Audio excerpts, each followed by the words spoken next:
You are probably near one right now, under your chair, on your suitcase, beneath your car. The wheel.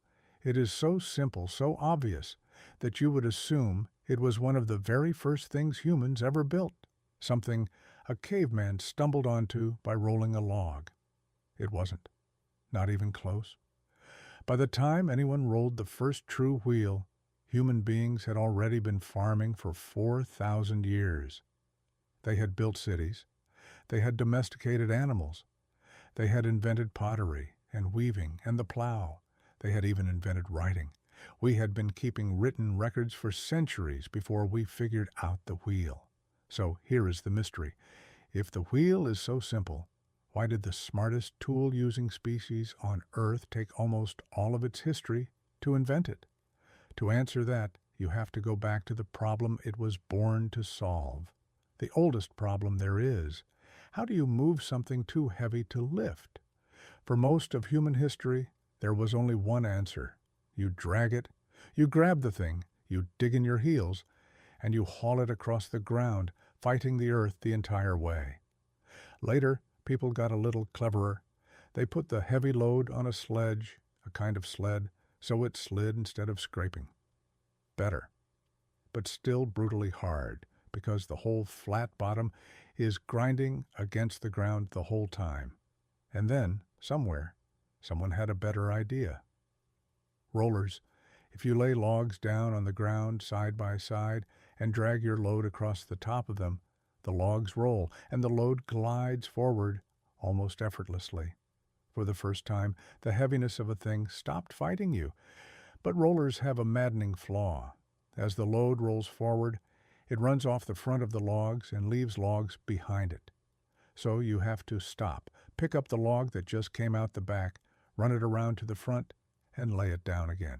Over and over and over, you are endlessly feeding logs to the front of a load that keeps crawling off of them. People did this for a very long time, and they were, in a sense, standing right next to the wheel and could not see it.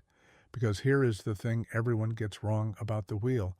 We think the hard part was the round shape. It wasn't. A rolling log is already round. The hard part, the part that took thousands of years, was not the wheel at all. It was the axle. Think about what a wheel actually needs to be. It cannot just be a disc that rolls under a load, like a log. It has to be attached to the thing it carries, and yet still spin freely on its own. That means you need a rod, an axle, that holds the wheel in place but lets it turn around it. And that quiet little relationship between a hole and a rod is one of the most demanding pieces of engineering in the ancient world. The archaeologist David Anthony put it perfectly. The stroke of brilliance, he said, was the wheel and axle concept. Because the fit has to be almost perfect, the axle and the hole in the wheel must be smooth and round and sized just so. Too tight, and the wheel seizes up and will not turn. Too loose, and it wobbles, grinds, and tears itself apart. You have to thread a rod through a block of wood so precisely that it can spin thousands of times without binding, using nothing but hand tools. And that is exactly why the wheel came so late. To carve wood that accurately, you need good chisels, and precise metal chisels only became common around 4000 BC. Give or take a few centuries after that, someone finally cut an axle true enough to roll, and the vehicle was born. We even think its first job may not have been carrying anything at all.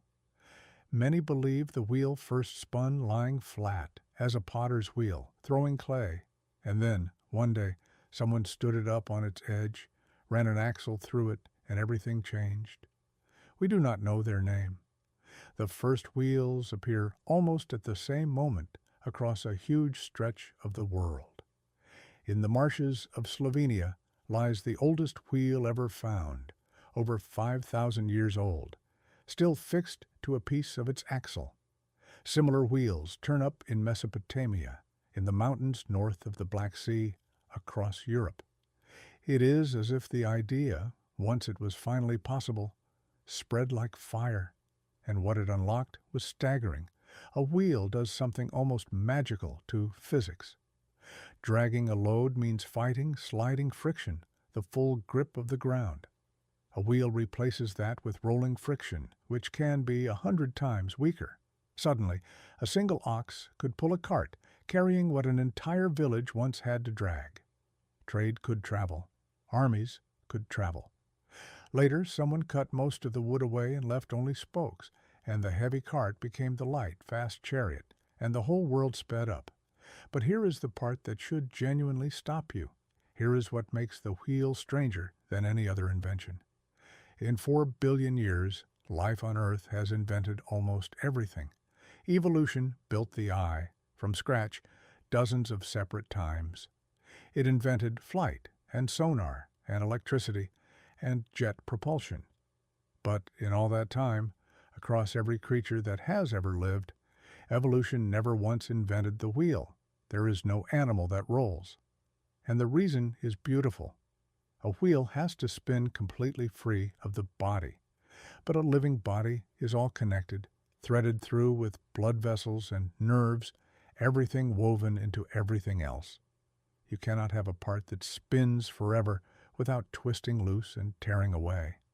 Nature simply cannot cross that gap. So the wheel is one of the only machines we ever made with no example anywhere in the living world to copy. We did not borrow it from a bird or a bone or a leaf. We had to picture, in our minds, a thing that does not exist in nature, and then carve it true enough to roll. That is the real story of the first vehicle. It was never proof that our hands are clever. It is proof of something far stranger, that the human mind can imagine a thing that has never existed anywhere, and then reach into the world and make it real. So the next time you roll a suitcase behind you, listen to it turn. You are dragging along one of the purest ideas our species ever had.